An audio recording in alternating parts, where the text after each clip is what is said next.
No road is long with good company. No road is long with good kausap. Pag masarap ang kasama, masarap ang kausap, ang mahabang oras ay umiiksi. Ang mahirap na sitwasyon ay dumadali. Dito sa quarantine, maraming opportunities mag-usap. Pakikipag-usap is also a ministry. Therapy, pleasure. Kaya dapat tayo ay mabuting kausap. At yan ang pamagat ng ating pag-aaral ngayon para maging blessing tayo sa ating kapwa at tayo man ay mabless pagka ang mga tao ay masaya at natutuwa sa atin, ang mabuting kausap. Suriin natin sarili, ang ating mga kasama, kung paano tayo lahat pwede mag-improve. Because the room for improvement, sabi nga, is the biggest room in the world. Ang mabuting kausap, nakikinig. Good listener. Job 21:3, bear with me while I speak, and after I have spoken, mock on. Ito kasi si Job, maraming nangyaring hirap sa kanyang buhay, tapos yung mga kaibigan niyang dumating para siya damayan, ay actually sinisisi siya. At hindi siya makapagtapos ng kanyang sinasabi, sinisingitan, inuunahan siya para sabihin, siya siguro may kasalanan, kaya nagkaganyan-ganyan ang kanyang buhay. So sabi niya, bear with me while I speak, patapusin niyo muna ako, makinig muna kayo. Ecclesiastes 3:7, there's a time to be silent and a time to speak. Speech is silver, silence is gold. Kung mahalaga ang pagsasalita, madalas mas mahalaga ang pananahimik at pakikinig na mabuti. It is good to speak, but it is better to listen. Because when we listen, we learn. Lumalawak ang ating pananaw, lumalalim ang ating runong, at gumaganda ang ating behavior, maging ang ating pagkatao. Ang mabuting kausap, hindi sumisingit para pangunahan ang nagsasalita. Yung iba naman, nagsasalita ka pa, tatapusin na nila yung sentence mo for you. Meron ka sanang sasabihin na medyo may climax, may konting surprise, uunahan ka na agad nung mga nakakaalam na ng sagot o nung nakakaalam na sasabihin mo. May mga sumisingit para lang patunayang alam na niya ang sasabihin pa lang ng nagsasalita. Wala namang natutuwa sa ganong sumisingit kasi naiinis pa nga sa'yo yung siningitan mo at kung minsan napepreskuhan pa sa'yo yung mga nakikinig.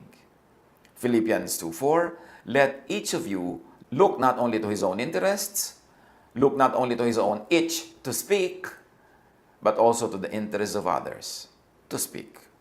In-apply natin sa speaking yung verse. Huwag lang yung gusto mo ang sundin mo. Huwag lang yung katinang yung dila. Huwag lang yung inip mo na tuloy, you will finish the sentence that other people are trying to finish. Tuloy, ipipreempt natin ang gusto nilang sabihin, uunahan pa natin sila. No. Hindi yan quality ng masarap kausap. Ang mabuting kausap, hindi pasikat. Hindi yung lagi mong sinasapawan ang sinasabi ng kapwa, dinadaig, tinatalo. Bigyan mo na siya ng moment na siya yung maging star.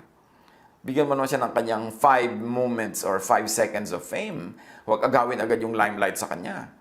Proverbs 14:3, a fool's mouth lashes out with pride. Ang hangal daw ay mayabang, mapagmataas, mapagmalaki, at sino naman ang matutuwa sa ganong tao? Kaya isang kahangalan nga yung ganyan Pero kung talagang matalino ang isang tao, malalaman niyang hindi siya dapat ganon. Kasi walang matutuwa sa kanya. At saka, unkind to others. To steal the limelight from them kung sila yung may performance. Sila yung nagsasalita, aagawan natin sila ng audience, aagawan natin sila ng magagandang lines. Psalm 17:10, they close up their callous hearts, and their mouths speak with arrogance. Ganyan din yung mga ungodly. Matitigas ang puso, mabibilis, magsasalita ang kanilang mga matatalim na dila. Ang mabuting kausap, hindi judgmental. Hindi yung sa facial expression mo pa lang, dinidiscourage mo na yung tao magpatuloy magsalita. O kaya nagpapakita tayo ng pagkagulat o pagkagalit to discourage them from speaking. O kaya binibigyan agad natin ng moral value yung sinasabi nila, kahit yung moral value na yun ay very personal lang to us at hindi naman siguro laging yun ang universal moral correctness. Na meron lang tayong bias about our morality, about our self-righteousness, at ini-impose natin yun sa iba. Tulad ng mga kaibigan ni Job. Ang daming nangyari sa buhay ni Job na napakahirap. Pero yun ay pagsubok, hindi parusa dahil meron siyang maling ginawa. Pero yung mga kaibigan niya na dumating pa daw para makiramay, hindi nagtagal, naninisi na sa kanya. Ipinagpipilitan na nila na si Job siguro ang may kasalanan, kaya dumating sa kanya ang maraming hirap. Job 16:4, I also could speak like you, if you were in my place.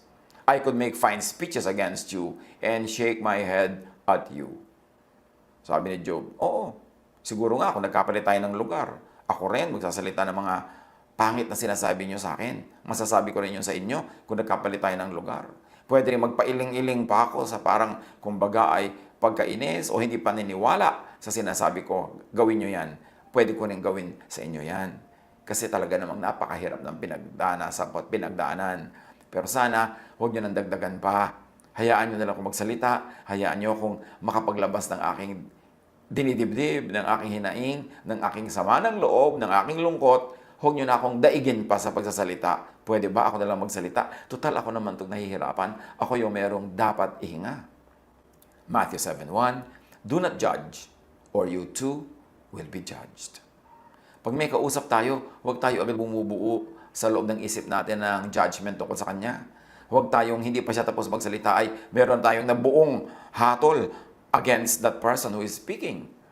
Maging maluwag ang hininga ng kapwa sa pagsasalita, bigyan natin ng space. At bigyan natin siya ng, at the very least, benefit of the doubt. Huwag tayong agad-agad manghusga, agad-agad pigilin siya sa kanyang pagsasalita, agad-agad na daigin siya at tayo ang magsasalita. Ang mabuting kausap, hindi domineering. Hindi naguutos o nagpipilit ng point of view niya. Pag kami nagtatanong, bibigyan natin ng sagot, pero sagot lang natin yun, hindi niya kailangang sundin yung sinabi natin. Binigyan lang natin siya ng isang choice among many choices available sa kanya. James 3:17, but the wisdom that comes from heaven is first of all pure. Then, peace-loving, considerate, submissive, full of mercy and good fruit, impartial and sincere. Ganon daw ang tunay na karunungan na nagmumula sa Diyos. Dalisay, malinis, ang hinahanap ay katahimikan, hindi gulo, nagsasaalang-alang sa kapwa, hindi ipinagpipilitan ng sarili, mahabagin, maganda ang bunga, hindi biased, at ito ay matapat at malinis. Ang mabuting counselor, yung mga tagapayo, hindi naguutos. Hindi nagmamanman kung nasusunod siya. Hindi nagagalit pag hindi sinunod. At hindi nagpaparusa pag hindi sinunod. Sa counseling, inaayos lang natin ang magulo. Nagpapaliwanag tayo ng madilim. Nag-aayos ng magulo sa isip. Nag-aalok ng mga choices. But a good counselor lets the counselee decide. Hindi tayo magpapayo tapos ipupulis natin, babantayan yung tao kung sinunod ang payo natin. Tapos magagalit tayo pag hindi tayo sinusunod. Pagkatapos humihingi uli ng payo, sasabihin natin, huwag ka nang magpapayo sa akin, di ka naman sumusunod sa akin. Look, nagpapayo tayo para yung magulong buhok masuklay para mas maintindihan niya. Yung madilim, matapunan ng mas maraming liwanag para mas makita niya ang relationship of things. Pero hindi tayo diktador na magsasabi doon sa humihingi ng payo kung anong dapat niyang gawin. Pwede tayong mag-offer ng, eto ang mga sa tingin ko ay posible mga gawin mo, 1, 2, 3, 4, 5. But let the counselee choose kung anong gusto niyang gawin. At huwag magalit yung counselor pag hindi natupad yung ipinapagawa niya. Ganun ang makadiyos na pagpapayo. Ganun ang makadiyos na pakikinig. At ganun ang makadiyos na pagbibigay ng ating kuro-kuro. Hindi natin ginadjudge yung tao pag hindi tayo sinunod. Ang mabuting kausap, hindi madaldal. Does not betray trust. Hindi yung nalaman niya, tapos mamaya alam na ng buong barangay. At lalo ngayon, ang bilis-bilis ng social media. Pag may nalaman tayong sikreto, ipinagtapat, o kaya ay sa moment of weakness ng kapwa na humihinga sa atin ng sama ng loob, may nalaman tayo, dapat igalang natin yon. Whatever is shared in secret, in good times, in friendship, must be kept a secret even in so-called bad times, even if you become enemies. Ang totoo at tunay na tao, pag may ipinagtapat sa iyo ang kapwa sa panahon na kayo magkaibigan, malapit sa isa't isa, pag nagkagalit kayo at nagkalayo, sinisikreto mo pa rin yon. Hindi mo ibinubulgar sa iba dahil lang naiba na ang friendship nyo. Kasi nung isinyer sa iyo yon, maganda ang inyong relasyon. Therefore, igagalang mo yung magandang relasyon na yon kahit na iba pa nga ang ganong relasyon pagdating ng panahon. Proverbs 11:13, a gossip betrays a confidence, but a trustworthy person keeps a secret. Secret niya nung friends kayo, ngayong hindi na kayo friends, igalang mo yung friendship na yon kahit natapos na o kahit na iba, keep it still as a secret. Kung ikaw ay disente, makadiyos at mabuting tao. Proverbs 13:3, those who guard their lips preserve their lives. And may I add, and the lives of those who trust them. Pagka hindi tayo madaldal, hindi tayo nagbubulgar ng mga sikreto needlessly, yung sarili nating kaligtasan ay ating napapangalagaan, pati kaligtasan ng kapwa. Hindi tayo nagkakaroon ng mga needless enemies, hindi tayo nagkakaroon ng needless dangers na papasukin kung may magalit sa atin dahil tayo ay madaldal. At kung anak ng Diyos, hindi lahat ng iniisip ay sinasabi, lalo sa social media. Sa social media, ang dali-dali mag-away, ang dali-dali mag-disagree. Pero come on, nagba-Bible study kayo sa social media, sa Zoom conference, may Bible study, tapos mag-aaway. Tapos pagsasalitaan ng hindi maganda, ng masakit, magdi-display tayo ng pride, ng yabang, ng ating pagiging hypersensitive. It has no place in an online Bible class. It has no place in an online fellowship. Kasi dapat the Spirit of God governs us. At dahil sa social media, napakadaling ikalat ang baho, napakadaling ikalat ang sarili nating baho, sarili nating emosyon, mas maingat tayo dapat. Kasi pag nasabi na, kumalat na, hindi mo na mababawi pa. Mag-sorry ka man, pero hindi yan buong-buong nababawi. May natitira pa rin yan, nalulutang-lutang sa hangin. Kaya ang sabi ng Ephesians 4:29, do not let any unwholesome talk come out of your mouths, but only that which is helpful for building others up, according to their needs, that it may benefit those who listen. So, ang magandang kausap, ang mabuting kausap, binabantayan ang kanyang bibig. Ang sinasabi lang niya ay yung makakatulong, hindi yung makakasira sa kapwa. Ang sinasabi niya ay yung sensitive sa need ng iba, hindi sa sariling need niya lang. At ang kanyang iniisip, lahat ng kausap, pinag-uusapan, at makikinig, ay makikinabang, nakapakinabangan sa kanila pag bumuka ang ating bibig. Proverbs 20:19, a gossip betrays a confidence, so avoid anyone who talks too much. Pagka merong tao na masyadong madaldal, walang pag-aalinlangan at walang preno sa paninira ng kapwa, directly or indirectly, sa pagsasalita ng bagay na makakasira sa kapwa, iwasan daw ang ganong mga tao. Kasi yung ginagawa nila sa iba, gagawin nila sa iyo. Pag mabuti ang kausap, napapabuti ang kapwa. Mayroon namang kausap na mapapahamak ang kapwa, imbes mapabuti. Sabi sa Romans 3:13, their throats are open graves. Their tongues practice deceit. The poison of vipers is on their lips. Yan daw mga tao masama magsalita, masama ang korte ng bibig, ang kanilang mga lalamunan ay parang mga libingan. Ang mga dila nila ay mapandaya at ang kamandag ng mga ulupong ay nasa kanilang mga labi. Mabuti ka bang kausap? Masarap ka bang kausap? Psalm 119:103, how sweet are your words to my taste, sweeter than honey to my mouth. Ang blessed person, pag nagsasalita, blessed ang kapwang nakikinig. Proverbs 16:24, gracious words are a honeycomb, sweet to the soul, and healing to the bones. Lalo sa ministry, watch your words. Words should bless. Kung sa palagay mo ikay godly, sa palagay mo ikay leader, sa palagay mo ikay magaling, bantayan ang bibig. Yan ang tunay na sukatan. Hindi record, hindi body of works, hindi dami ng ministry, hindi dami ng sipag at nagawa, kundi paano naman magsalita. Nakakasakit ba o nakakabless? Many unpleasant words come from pride, lalo na pag may audience. Yung gusto magpasikat, magiging rude sa kapwa para lang pahangain yung ibang nakikinig. Many unpleasant words come from tactlessness and foolishness, and sometimes just from habit. Kasi talagang nakasanayan na maging magaspang, lagi tuloy magaspang. Examine, review, kung madalas o laging nasa sangkot sa gulo. Sa pamilya, sa magkakaibigan, sa workplace, kahit sa church, merong mga taong pag may nagkagulo, kasali sila. Pag may nag-away, kasali sila. Pag may nagkaroon ng misunderstanding, kasangkot sila. Pag nagkaroon ng mga confusion, nandun at kasali sila. Dapat nating suriin. Tanungin, ako ba yun? Gaano kadalas ako masangkot sa gulo? Kasi yung mga nasa sangkot sa gulo, laging iniisip nila, tama sila. Parang tama lang na pumasok sa gulo, tama lang ang ginagawa ko. Pero makahalata tayo pag madalas tayong masangkot sa gulo.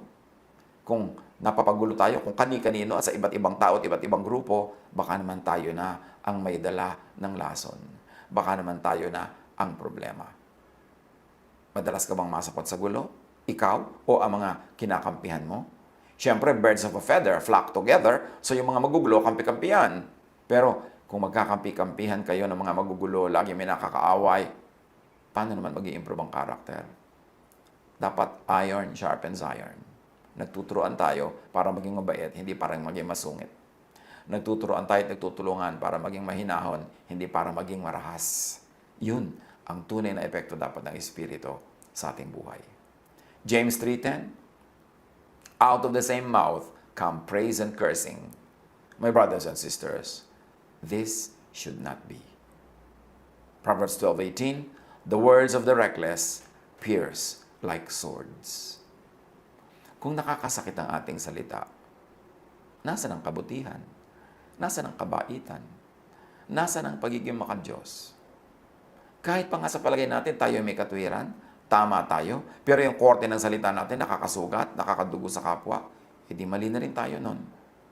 Proverbs 18:21, the tongue is the power of life and death, and those who love it will eat its fruit.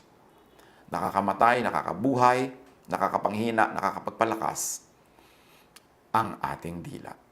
Gamitin ang tama. Proverbs 15:4, the soothing tongue is a tree of life, but a perverse tongue crushes the spirit. Pag tayo ba'y nagsasalita ay nabe-bless ang kapwa, nagiging blessing tayo, o nagiging curse, nagiging sumpa. Ang masarap kausap, winner. Namamahal ka, gusto ka pang kausapin uli, hindi ka tinatalikuran at hindi ka iiwasan sa mga darating na panahon. Pero ang masakit kausap, loser. Nawawala ang pag-ibig sa'yo ng tao, nawawala ang kanilang friendship, nagkakaroon ka ng kaaway. Do not win an argument, but lose a friend. But lose dignity, or lose God's approval. Yang lagi nagsisikap na siya ang manalo sa argumento, mas malakas ang boses, mayroong final say and last say, kadalasan niya nang nawawala ng mga kaibigan. Nilalayuan ng mga taong dati sana ay malapit sa kanila. Kaya sabi ni Jesus, tungkol sa mga salitang walang kabuluhan, mga salitang masakit at masama, Matthew 12:36, I promise you that on the day of judgment, everyone will have to account for every careless word they have spoken. Pananagutan natin, ipagsusulit ang bawat salitaang namutawi sa ating labi na walang kwenta, walang katuturan, o walang kabutihan. Do not win an argument, but lose love. Lose respect. Kung bubuka ang bibig, win na lang, wag na sa lose. Colossians 4:6, let your conversation be always full of grace, seasoned with salt, so that you may know how to answer everyone. Marami tayong goodwill na nawawala dahil pangit ang ating salita. Maraming pag-ibig, maraming pagkakaibigan, maraming blessing na sasayang, sinisira ng matalim na dila. Pero marami ring pag-ibig, maraming friendships, maraming blessing ang pwedeng akitin ng mabuting pananalita. Suriin natin. Pagka merong nagsasalita sa harap natin na pangit magsalita, pwede naman tayong manahimik lang at sa expression ng mukha natin, sila na ang bahalang bumasa na ikinalulungkot natin ang kanilang mga sinasabi. Suriin ang sarili. Ang words pwedeng weapon to hurt others, pero pwede rin itong parang napakabangong bulaklak para maging blessing sa iba at magsimula ng magagandang mga samahan. Watch your words. Maging maganda at mabuting kausap. It's only a matter of choice. It's a matter of discipline. And it's a matter of decision. Magbulay-bulay tayo. Suriin ang ating mga sarili. God bless us all.